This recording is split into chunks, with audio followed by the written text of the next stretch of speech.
مثلا عبداللہ بن عمر اور کئی صحابہ خود بھی جس دن سے ذوالحج کا چاند نظر آ جاتا اسی دن سے تکبیرات کہنا شروع کر دیتے تھے.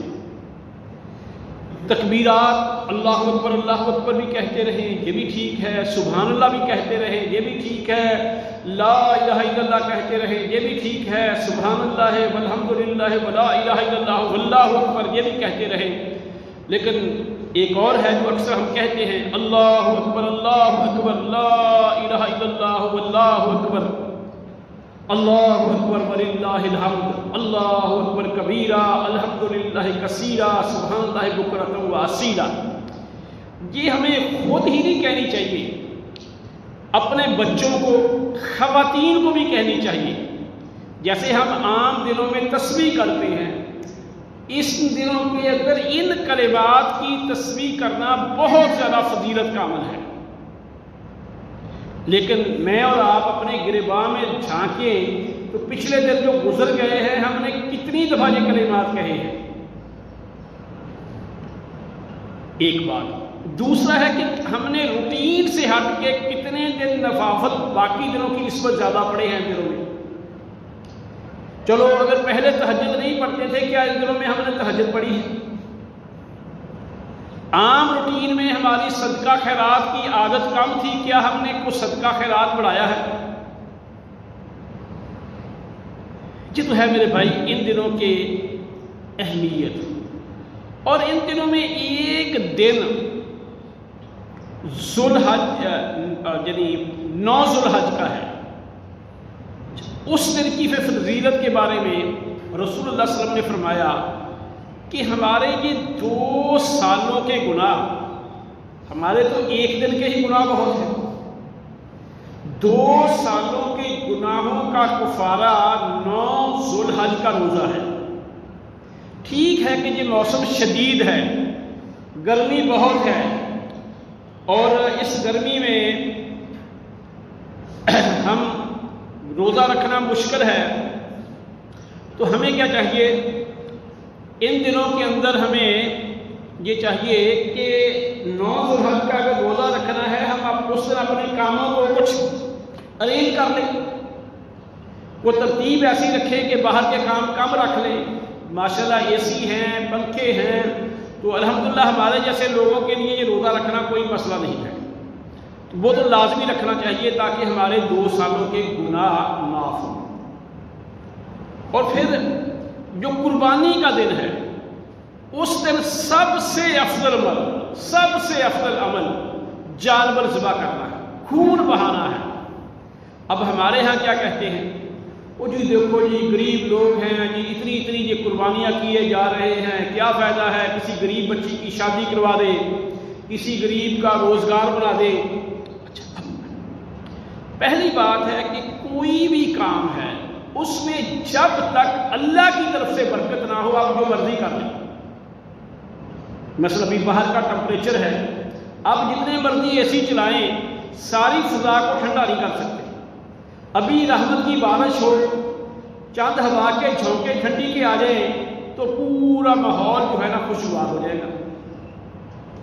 ایسے ہی یہ اللہ کے جو ریسورسز ہیں ہماری کو کوئی چیز اس کے برابر نہیں. ہم نے انرجی، یعنی سورج ایک ستارہ ہے، اور کئی ستارے سورج سے خربوں گنا بڑے ہیں. جو عمل سورج میں ہو رہا ہے وہی ان ستاروں میں بھی ہو رہا ہے. اب سائنسدان کہتے ہیں کہ اگر سورج سے نکلنے والی جو انرجی ہے، توانائی ہے، اگر ہم کسی بیٹری میں کوئی ایسا سسٹم ہو اس میں سٹور کر لیں تو امریکہ جیسے ملک کی 90 لاکھ سالوں کی جو انرجی کی ضرورت ہے اس کے لیے کافی ہے. یہ سورج ہے، اس میں 1 سیکنڈ سے تو کئی ستارے جو سورج سے بھی خرب گنا بڑے ہیں ان سے انرجی کتنی نکلتی ہوگی، اور ستارے کتنے ہیں وہ بھی کاؤنٹ لیس ہیں. تو بات وہی پہ ہے کہ جب تک اللہ کی رحمت نہ ہو کوئی چیز نہیں. ورنہ آپ کے لیے آپ جس کو آپ سمجھتے ہیں کہ ہم انجوائے کرنا چاہتے ہیں، انجوائے کرنے جا رہے ہیں، ہمارے پاس وسائل کی کمی نہیں، وہی وسائل، وہی انجوائمنٹ آپ کے لیے مصیبت ہے۔ ابھی آپ نے سنا ہوگا ٹائٹینک دیکھنے کے لیے جو بندے گئے ہیں امریکہ سے، تو وہ سب کے سب ڈوب گئے، جن میں 2 پاکستانی بھی تھے۔ کتنے ڈالر انہوں نے خرچ کیے، جی ہم دیکھنے جا رہے ہیں، اب پوچھے بھی کوئی جنت ہے کہ وہاں پہ بیت اللہ ہے؟ یعنی مومن جو ہے نا وہ کبھی یوز لیس، بے مقصد کام نہیں کرتا۔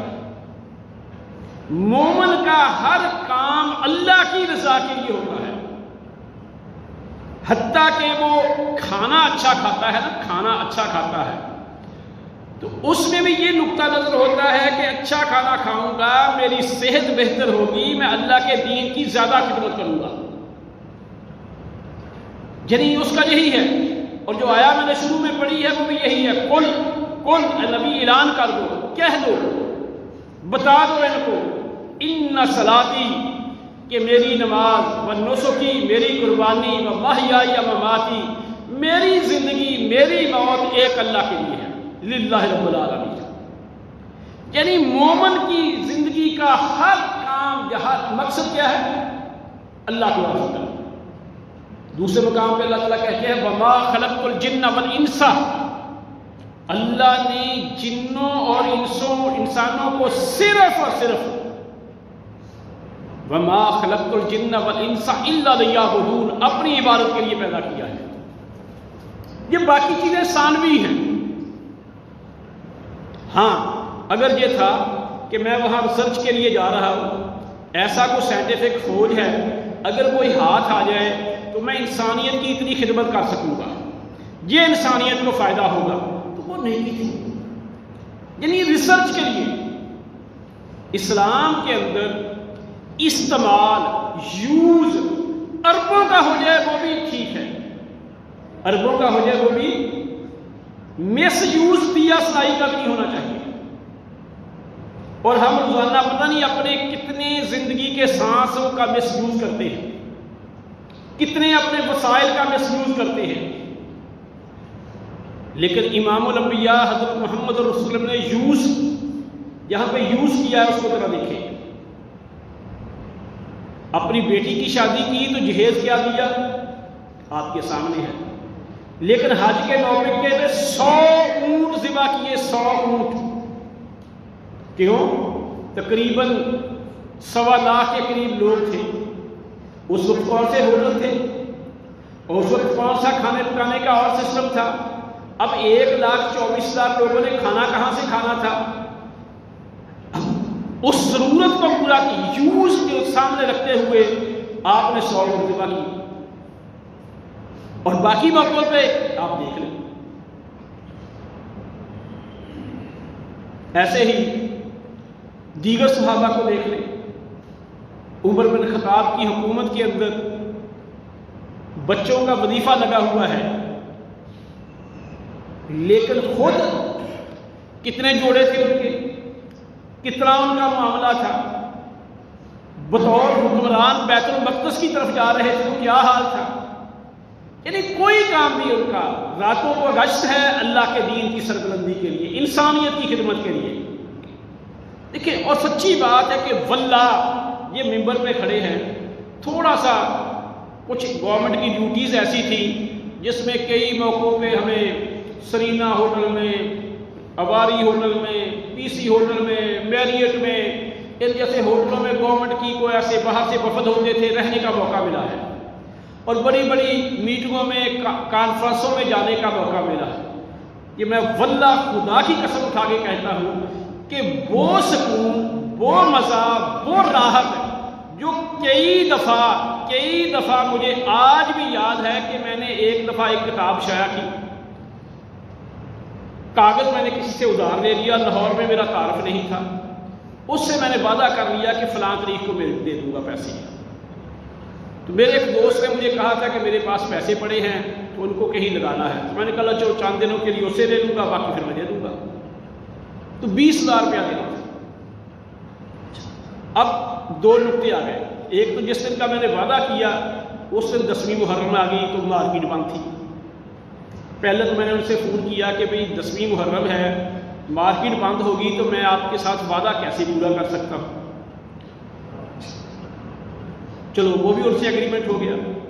اب جس بھائی کے پاس پیسے تھے، جب میں نے اس سے بات کی تو اس نے انکار کر دیا۔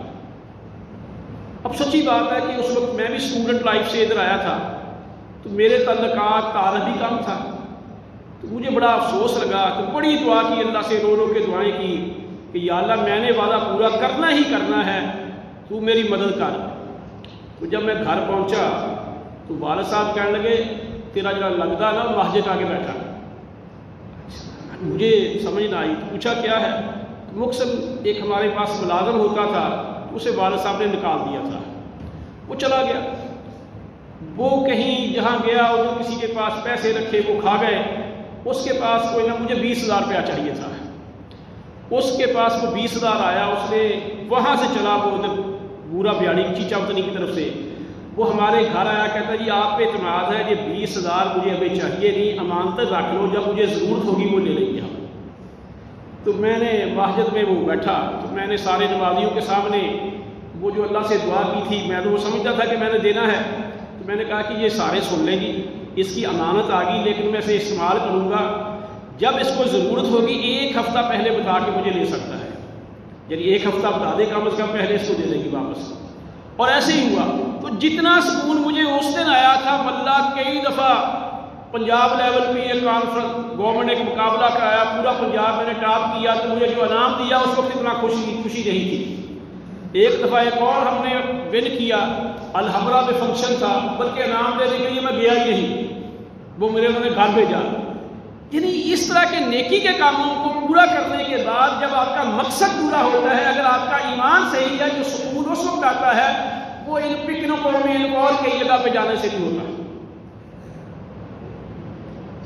اب یہ بھی اللہ کا فضل ہے کہ ہماری اب زیادہ سے زیادہ خواہش یہی ہوتی ہے کہ اللہ بیت اللہ دوبارہ لے جائے۔ اللہ نے پہلے بھی بہت دفعہ جانے کا موقع دیا، مکے اور مدینے میں یہی خواہش ہوتی ہے، کبھی دل میں یہ خواہش آئی نہیں کہ امریکہ کے اندر، یورپ کے اندر فلاں جگہ کی سیر کریں۔ بھائی چند دن ہماری زندگی کے باقی ہے کہ وہ جنت سے بھی خوبصورت ہے، تو آج کل تو ساری چیزیں بندہ نیٹ پہ ہی دیکھ لیتا ہے، میرے پاس اتنا ٹائم ہے کہ میں اپنے مسائل بھی ضائع کروں، وقت بھی ضائع کروں۔ تو بلکہ میرے بھائی بات دوسری طرف جا رہی ہے، تو بات یہ ہے کہ اللہ نے ہمیں جو زندگی موت دی ہے نا، اس کا مقصد سوچے، اس کے دنوں کو ضائع نہ کریں۔ اور رہی بات کہ دین کے بغیر اگر آپ کا ایمان صحیح نہیں، عمل صالح نہیں، خواہ آپ سید خاندان سے ہیں، خواہ آپ نبی کے رشتہ دار ہیں، خواہ کوئی بندہ نبی کا والد ہو، خواہ نبی کا بیٹا ہو، خواہ نبی کی بیوی ہو، یہ ہمارے دنیا میں چلتے ہیں حسب نسب والے معاملے، اللہ کے ہاں اس کی کوئی ویلیو نہیں۔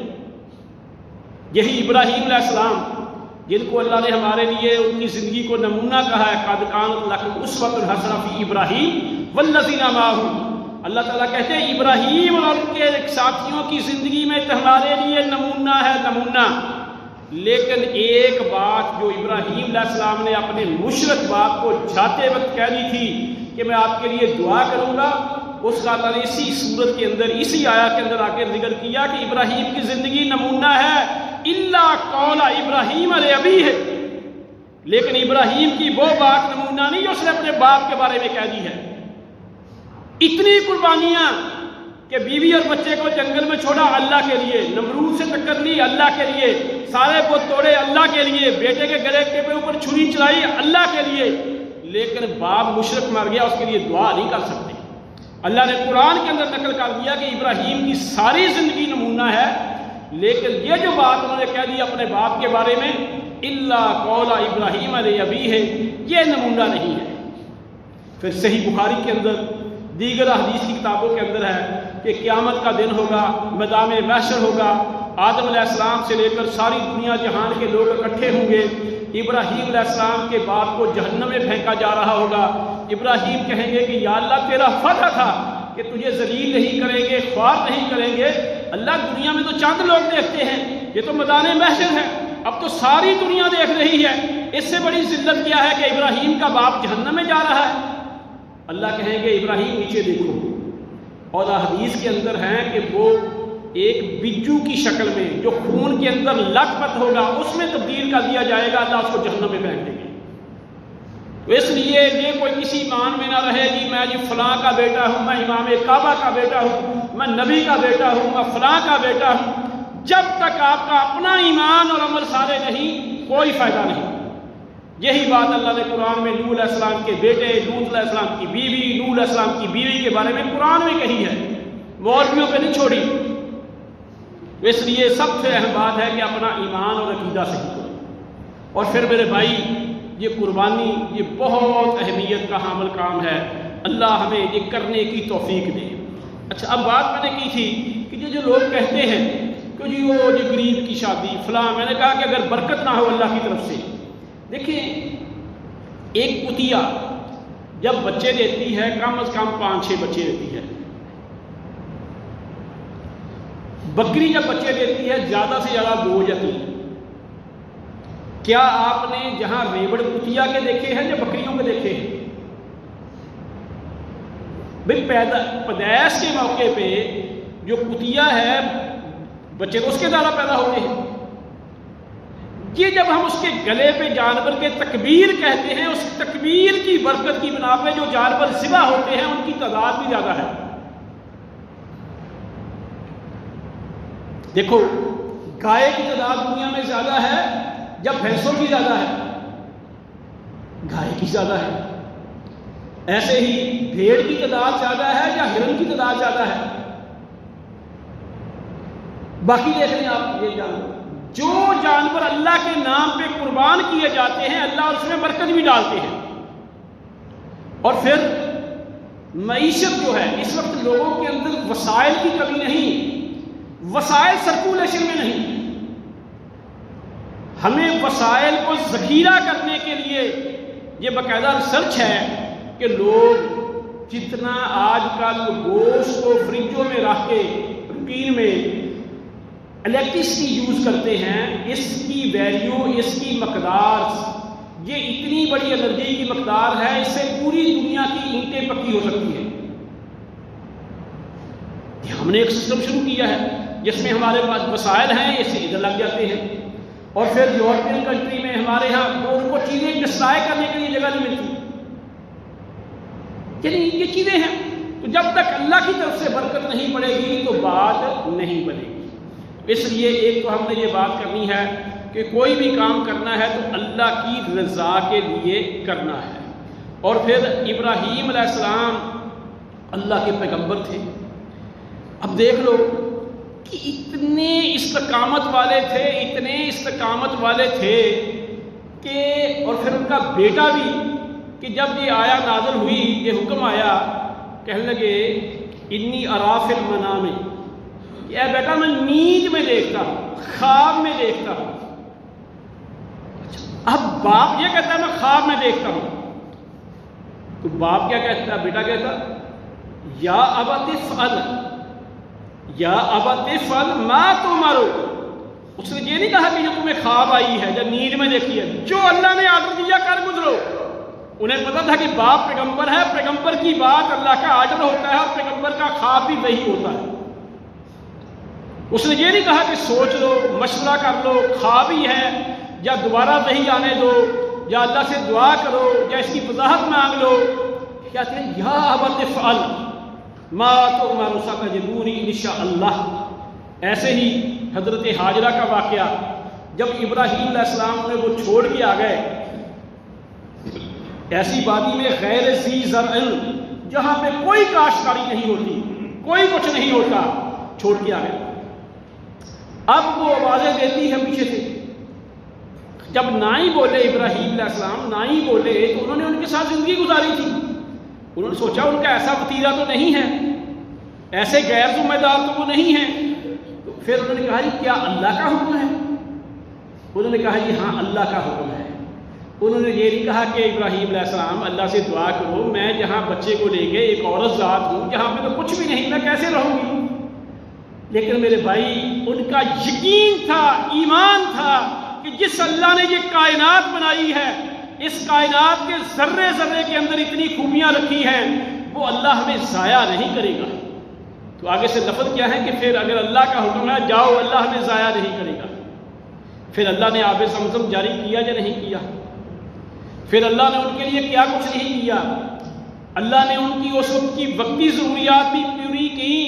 پھر وہ عورت تھی، اللہ نے پوری دنیا کے مردوں کو اس بات پہ لگا دیا کہ کوئی عمرہ کرنے جائے، کوئی حج کرنے جائے، صحیح کے اس مقام پہ جہاں پہ حضرت حاجرہ دوڑی تھی سارے دوڑے۔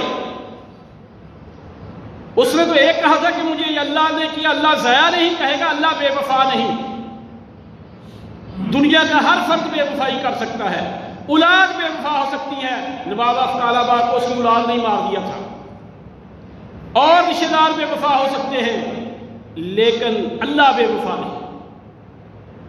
اللہ نے موسیٰ علیہ السلام کو فرعون کے گھر میں پال دیا، یوسف علیہ السلام کو کنویں میں پھینکا، اس کو مصر کا بادشاہ بنا دیا، بھائیوں کو بطور مانگڑ اس کے دربار میں گلہ مانگنے کے لیے کھڑا کر دیا۔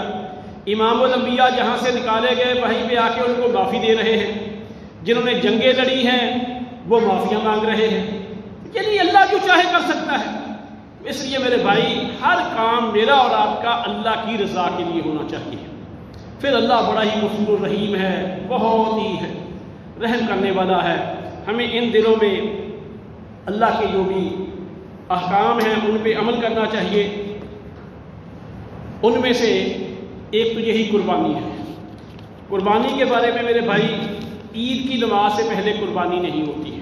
ہمارے شیعہ بھائی کرتے ہیں تو ان کا ہم جہاں تذکرہ ہی نہیں کرتے، لیکن ہمارا اہل سنت کا اجماع ہے کہ ایک صحابی نے کر لی تھی، صحیح بخاری کے اندر ہے، برا بن عازب سے روایت ہے غالباً، کہ انہوں نے کر لیا، آپ نے فرمایا قربانی نہیں ہوئی، دوبارہ کرو۔ انہوں نے کہا جی میرے پاس تو اب جانور کوئی نہیں، ایک بھیڑ کی نسل سے ہے لیکن وہ دوندا نہیں اور مجھے مل نہیں رہا۔ آپ نے فرمایا تو کر لے، تیرے علاوہ کسی اور کو اجازت نہیں، ہمارے ہاں سارے کیے جا رہے ہیں۔ تو یعنی اس کو یہ کہا کہ صحابی نے ذاتی عقل سے نیکی سمجھ کے کہ میں کھاؤں گا حدیث کے اندر اور میرے ہمسائے کھاؤں گے، عید کی نماز سے پہلے قربانی کا دی، آپ نے فرمایا نہیں ہوئی۔ یعنی نیکی محنت میں نہیں، نیکی پیسہ خرچ کرنے میں نہیں، نیکی محمد اور رسول اللہ کے طریقے کو فالو کرنے میں ہے، اس پہ عمل کرنے میں ہے، ورنہ نیکی نہیں ہے۔ جیسے دنیا کے اندر ہماری گاڑیاں پیٹرول سے چلتی ہیں، دیسی گھی مہنگا ہے اس سے نہیں چلتی، شہد بہترین چیز ہے اس سے نہیں چلتی، زیتون بہت اچھی چیز ہے اس سے نہیں چلتی، کیونکہ جس نے گاڑی بنائی اس نے اس کے لیے وہی چیز رکھی ہے۔ تو جس نے یہ کائنات بنائی اس نے کہا کہ میرا نبی رول ماڈل ہے، جیسے وہ کہتا ہے تو کام کرو، تب بھی وہ قابل قبول ہوگا۔ میرے بھائی ایک تو یہ بات ہے کہ یہ بات ہم نے کہ عید کی نماز پڑھ کے ہی قربانی کرنی ہے، تو انشاءاللہ نماز ہمارے ہاں 6:30 بجے ہوگی جہاں پہ عید کی نماز انشاءاللہ۔ اور میرے بھائی دو باتیں کہہ کے بات ختم کرتا ہوں چونکہ ٹائم ہونے والا ہے۔ ایک تو بات یہ ہے کہ کائنات کی جتنی چیزیں ہیں نا اللہ نے یہ ہمارے لیے پیدا کی ہے، یہ میں نہیں کہتا، اللہ ہی کہتا ہے۔ سورہ بقرہ شروع میں ہے، اللہ تعالیٰ کہتے ہیں هو الذی، اللہ وہی ذات ہے، خلق جس نے پیدا کیا، لکم تمہارے لیے، ما فی الارض جمیعا جو کچھ زمین پہ ہے سب کچھ آپ کے لیے پیدا کیا ہے۔ یہ سورج، یہ چاند، ستارے، یہ سمندر، یہ جتنی بھی نعمتیں ہیں اللہ نے ہمارے لیے پیدا کی ہیں۔ یہ پیدا کی ہیں لیکن ان کو بطور احسان نہیں گنایا۔